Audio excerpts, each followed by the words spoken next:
ઝરમરતા ઘેરા આ વાદળના મન મૂકી ઝરમરવા ખૂબ ખૂબ અભિનંદન. આજે આટલી સરસ તમારી ફિલ્મ મેં પૂરી કરી. ગુજરાતીમાં એક સોલો અભિનેત્રી તરીકે તમારી પહેલી ફિલ્મ છે. એકદમ વ્હાઇટ ડ્રેસ. મેં તમને પોસ્ટર વખતે કીધેલું કે 3 લવ સ્ટોરી ચાલુ થઈ ગઈ છે, પણ હેપી એન્ડિંગ હશે, કંઈક નવું હશે.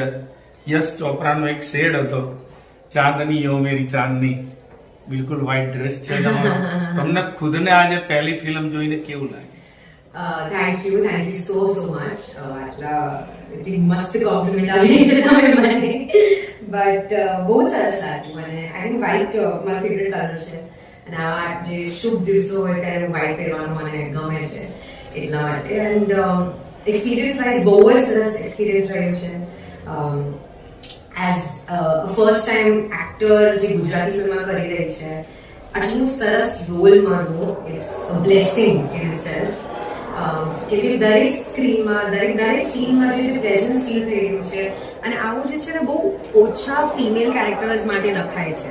સો I am very proud that I got an opportunity like this. અત્યારના ટાઈમમાં આટલી નવી જનરેશન પ્રેક્ટિકલ હોય. અમે પોતે ક્યારેક વેડિંગના કામ કરીએ તો પેમેન્ટ લેવા જઈએ પેલા છૂટા પડી જતા હોય.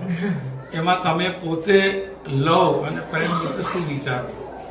પર્સનલી આઈ થિંક એક લવ બહુ જ બ્યુટીફુલ ફિલિંગ છે, અને બધાને લાઈફમાં ક્યારેક ને ક્યારેક તો પ્રેમ થયું જ હોય.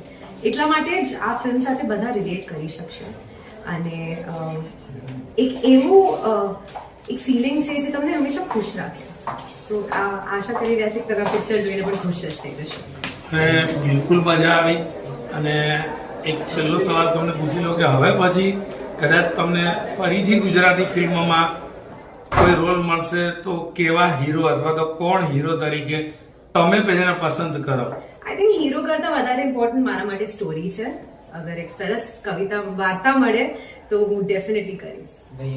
એક સવાલ તમને પર્સનલ પૂછી લો આ તમારા ડિમ્પલ માટે. તમારા ડિરેક્ટર સાહેબે તમને મને લાગે ડિમ્પલ, કેમ કે એમની પહેલી પિક્ચર હતી તારી સાથે, એમાં ડિમ્પલ અને એક કોમ્પ્લિમેન્ટ આપ્યું હતું તમારા મધર. એમને પરફેક્ટ તમારી સાઈઝના ફિલ્મોમાં ડિમ્પલ હતા. ખૂબ ખૂબ અભિનંદન તમારી આગળની જર્ની માટે.